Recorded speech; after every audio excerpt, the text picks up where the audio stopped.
आप सभी सनातन धर्मावलंबियों को दीपावली की अग्रिम शुभकामनाएं।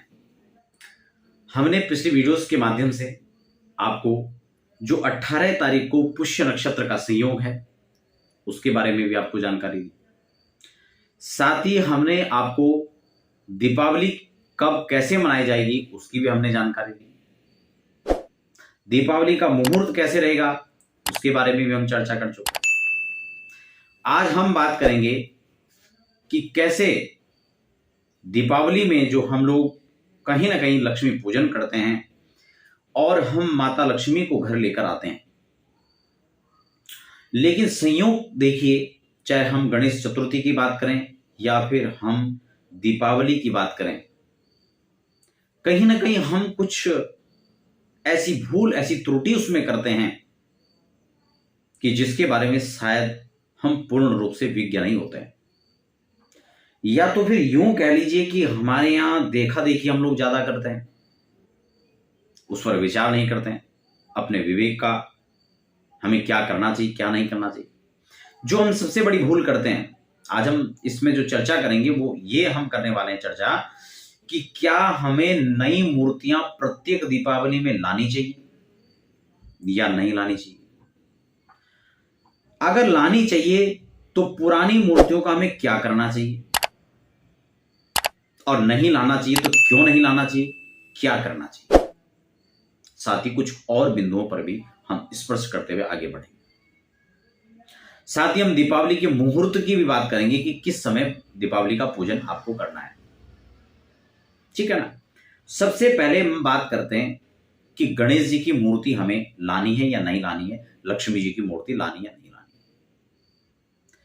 देखिए, हम लोग हर बार दीपावली में लक्ष्मी गणेश जी की मूर्ति लाते हैं, समझ रहे हैं ना, और पुरानी मूर्ति को फिर हम या तो घर में कहीं रख लेते हैं या फिर हम कहीं विसर्जन कर देते हैं। आप ये बताइए कि लक्ष्मी जी को कौन अपने घर से विसर्जन करना चाहेगा?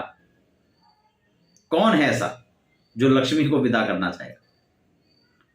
लक्ष्मी के स्वागत के लिए हर व्यक्ति खड़ा रहना चाहता है,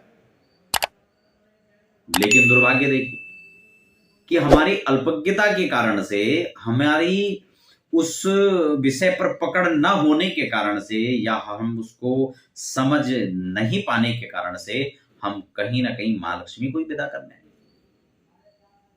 गणपति को, भगवान गणपति, रिद्धि सिद्धि, मां लक्ष्मी, लक्ष्य लाभ, इसको हर व्यक्ति चाहता है कि वो उसके घर में रहे, उसके पास में रहे, उसके ऑफिस में रहे, उसके कार्यस्थल पर रहे, उसके फैक्ट्री में रहे। लेकिन जहां गणेश चतुर्थी पर्व की बात आती है, सब लोग गणेश जी को लाते हैं फिर विसर्जन कर देते हैं। कोई 5 दिन में कर रहा है, कोई 3 दिन में, कोई 7 दिन में, अपने अपने नियम बना लिए हैं, कोई भी शास्त्रीय परंपरा नहीं है।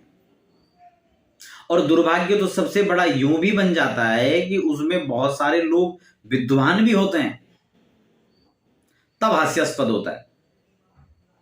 और उससे बड़ा रोना यह भी है कि उस विसर्जन को कराने में कई बार ब्राह्मण लोग ही होते हैं।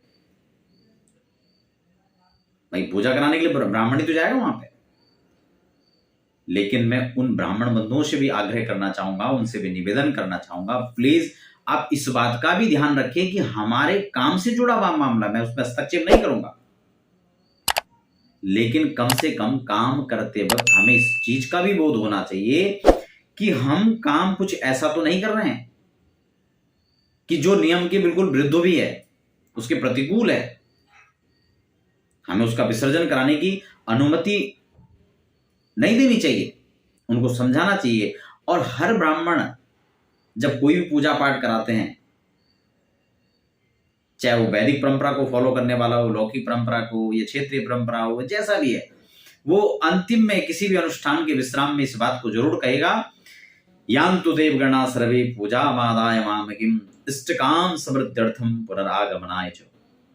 अर्थात हमारे यहां गणेश जी, लक्ष्मी जी, रिद्धि सिद्धि, लक्ष्य लाभ, ये स्थिर रूप से विराजित रहें, और अन्य देवता जिनका हमने आह्वान किया वो अपने अपने धाम को प्रस्थान करें। जब उस समय हम गणेश और लक्ष्मी जी का विसर्जन नहीं कर रहे हैं, ये विचारणीय है, फिर हम गणेश चतुर्थी पर गणेश जी को विसर्जित कैसे कर दे रहे हैं।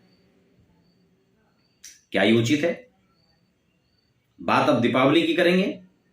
क्या हम प्रत्येक बार मां लक्ष्मी की मूर्ति को लाकर विसर्जन कर रहे हैं, क्या ये उचित है?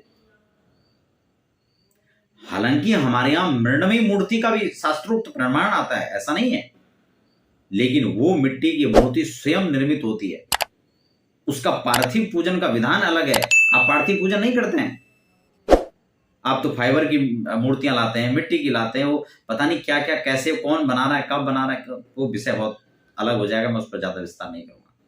और फिर आप क्या करते हैं उसमें, आप करते ही क्या बताइए ना हमें। आप मूर्ति सामने रख देते हैं, तिलक लगाते हैं, फूल लगाते हैं, माला चढ़ाते हैं और भोग लगा देते हैं खील पतासे का, और फिर फेंक जाते हैं। मैं फेंकना ही शब्द उसके लिए प्रयोग कर रहा हूं, क्योंकि वास्तव में हकीकत भी यही है। क्योंकि विसर्जन की तो परंपरा है, आह्वान का परंपरा है, स्थापन की विधि है, और विधि को तुम फॉलो करते ही नहीं है। तद विधि प्रणिपातेन परिपृष्टेन से। अगर हम विधि को फॉलो कर रहे हैं फिर तो विषय अलग है। हम मिट्टी की स्वयं मूर्ति बनाएं, आप उस पर रंग करें, वो विषय अलग है, या न करें। जैसे आपने भगवान शिव की जो है पार्थिव शिवलिंग का पूजन आप में से बहुत सारे लोगों ने किया होगा, उसकी परंपरा है, विधि है, उसकी प्राण प्रतिष्ठा का नियम है, फिर उसके विसर्जन का भी नियम। अगर आप उस विधि से करते हैं, खासकर बंगाल के अंदर शक्ति का पूजन होता है, दुर्गा का पूजन होता है, वहां पर पार्थिव पूजा होती है, लेकिन अब उसका भी स्वरूप विकृत हो चुका है। ठीक इसी प्रकार से जैसे दक्षिण में कभी जो है गणेश जी की पूजा के बाद विसर्जन का परंपरा का जो एक निर्वहन था, वो उसका स्वरूप विकृत हो गया है, और आज तो सब उसी दौड़ में चल रहे हैं। इसलिए आपसे आग्रह रहेगा कि दीपावली में आप मूर्ति लेकर आना चाहते हैं तो 18 तारीख को बहुत अच्छा संयोग है, दीपावली से पूर्व ही, क्योंकि उस दिन पुष्य नक्षत्र भी पड़ रहा है, मंगलवार भी पड़ रहा है। उसकी विस्तृत जानकारी मैंने आपको पिछली वीडियो में भी दे दिया है। तो उस दिन आप इन मूर्तियों को लेकर आए। आप चांदी की मूर्ति, आपके अंदर सामर्थ्य है, भगवान ने दिया है, अपने लिए बहुत कुछ करते हैं। आप चाहें तो स्वर्ण मूर्ति रख सकते हैं। नहीं उतना बन पा रहा है, या हम उतनी हिम्मत नहीं जुटा पा रहे हैं, हाँ हिम्मत भी मैं शब्द प्रयोग करूंगा उसमें, क्योंकि लक्ष्मी तो बहुत सारे लोगों के पास में, और भी सब चाहते हैं, लेकिन भगवान के लिए हम एक बहुत सुंदर कटोरी खरीदना, एक बहुत सुंदर बर्तन लाना, ये तो श्रद्धा के ऊपर डिपेंड करता है। तो हम अगर स्वर्ण की मूर्ति नहीं बना पा रहे तो चांदी की बना लीजिए, कोई दिक्कत नहीं। और चांदी की भी नहीं फिलहाल हमारा बजट है, या जो भी है, जो भी स्थिति परिस्थितियां हैं, तो हम किसी धातु की मूर्ति लाएं, पीतल की लाएं, अष्ट धातु की लाएं, कांसे की लाएं, उन मूर्तियों को हम लेकर के हैं। समझ रहे हैं, गणेश जी का और मां लक्ष्मी जी का, और उनको हमेशा अपने पास रखें, विसर्जन करने की आवश्यकता नहीं, हमेशा उन्हीं का पूजन करें। इसलिए इस बात को आपको ध्यान रखना है, पुरानी मूर्ति ला रखी है तो अब इसका क्या करें, इसको प्रेम भाव के साथ, श्रद्धा के साथ आप किसी पवित्रतम नदी में उनको समर्पित कर दें, जल में उनको स्थान दे दें। क्योंकि हम कर्मकांड करते तो हैं, लेकिन कर्मकांड विधि परक है, भक्ति परक नहीं है। भक्ति विषय अलग होता है। कई लोग कहते नहीं तो भक्ति है, भाई भक्ति अलग है, ज्ञान वैराग्य विषय अलग है। हालांकि भक्ति के पुत्र हैं ज्ञान और वैराग्य भागवत के अनुसार, लेकिन विरक्ति अलग विषय है, ज्ञान अलग पक्ष है, और भक्ति एक अलग ही विषय है। भक्ति में तो दोनों हाथ समर्पित करके चलते हैं, वो तो भक्ति का मार्ग है, लेकिन ज्ञान के मार्ग में तो हमें सब कुछ बोध होता है ना।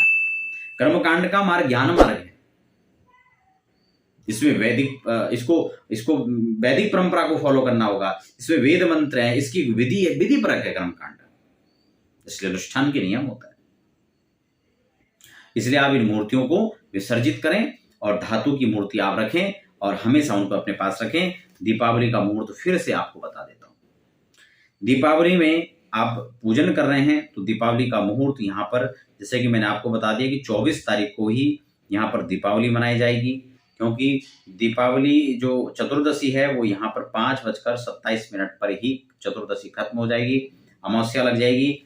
पूजन के लिए, लक्ष्मी पूजन के लिए यहाँ पर वृश्चिक लग्न बहुत अच्छा है, जिसका समय लगभग यहाँ पर जो है प्रातःकालीन 8:20 से लग जाएगा, और आपका 10:40 तक रहेगा।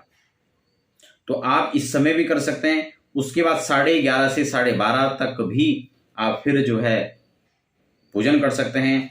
संध्या के बेला में भी हम बात करें तो वृषभ लग्न के अंदर, जो कि आपका लगभग वैसे तो यहाँ पर जो है 6:40 से लगभग, या 7:45 से, तो 6:40 से तो करना अच्छा नहीं है, तो 7 बजे से आप करें। 7 बजे से लेकर लगभग आप जो है 8:30 बजे तक का जो लग्न है, इस समय अपनी पूजा को करें। तो ये 3 मुहूर्त यहाँ पर अच्छे हैं। बाकी पूरी दीपावली है, पूरा समय है, आप आराम से कीजिए, कोई दिक्कत नहीं है, भ्रमित होने की आवश्यकता नहीं है। 2 लग्न जो यहाँ पर श्रेष्ठ पड़ रहे हैं, जिसमें कि एक वृश्चिक लग्न है, एक वृषभ लग्न है, दोनों ही स्त्री लग्न माने जाते हैं और ये स्त्री लक्ष्मी की प्राप्ति के लिए यह समय बहुत श्रेष्ठ है।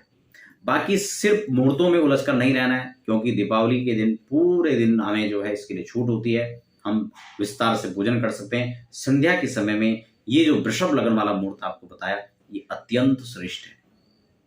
आप अपने घर में किसी वैदिक ब्राह्मण को बुलाएं, आप खुद पाठ करें, श्री सूक्त कनक धारा का पाठ करें, खुद भी कर सकते हैं, आपको खुद आता है, कोई ब्राह्मण नहीं मिल पा रहा है या नई व्यवस्था बन पा रही है, तो खुद आप जो है पाठ करें श्री सूक्त कनक धारा, जिसके लिए मैंने पहले भी वीडियो बनाई है। अगर आपने वीडियो नहीं देखा, मैं डिस्क्रिप्शन में प्राप्त कराऊंगा आपको, आप प्रयास करूंगा आप उसे देखें, पढ़ना सीखें। मैंने उसके लिए वो भी व्यवस्था की है ताकि आप उनको पढ़ सकें। बहुत सारे ऐसे प्रभावी स्तोत्र हैं, कनक धारा स्तोत्र, श्री सूक्त है, ऋण मोचन मंगल का पाठ है, ये बहुत अद्भुत और प्रभावी स्तोत्र हैं। इसलिए इनके लिए मैंने ऐसी व्यवस्था की है, आपके लिए यूट्यूब पर छोटी छोटी इस तरह की वीडियो बनाई है, जिससे आप उसका पठन पाठन खुद कर सकें और नियम के साथ। ये नहीं, कई बार बहुत सारे स्तोत्र मैंने देखे, वहां राग रागनियों में स्तोत्र चल रहे हैं। कोई भी पाठ है उसका एक तरीका है, वहां संगीत नहीं चलेगा, वहां नाच गाना नहीं चलेगा। आजकल हर चीज का स्वरूप विकृत हो गया, इसलिए उसकी जो विधि है, जो छंद है, उसी विधि से उसी तर्ज में पढ़ा जाएगा तो ही वह अच्छा है। क्योंकि हर चीज का, मैंने कहा, कर्मकांड का नियम है और वो विधि परक है, इसलिए विधि के साथ ही होना चाहिए। आशा करता हूं दीपावली को लेकर जो हमारी सार्थक चर्चा थी वो आपको समझ में आया होगा। फिर भी कोई क्वेश्चन होता है तो आप मुझे कमेंट बॉक्स में लिख सकते हैं, और व्यक्तिगत जानकारियों के लिए आप हमें हमारी वेबसाइट पर संपर्क कर सकते हैं, या फिर तमाम हमारे संस्थान के जो नंबर आपको नीचे फ्लैश हो रहे हैं, आप वहां पर भी जाकर व्हाट्सएप पर समय लेकर चर्चा कर सकते हैं। तो फिलहाल आप बने रहें और मुझे दीजिए इजाजत, फिर से अगले कार्यक्रम के लिए, तब तक के लिए दीजिए इजाजत। धन्यवाद।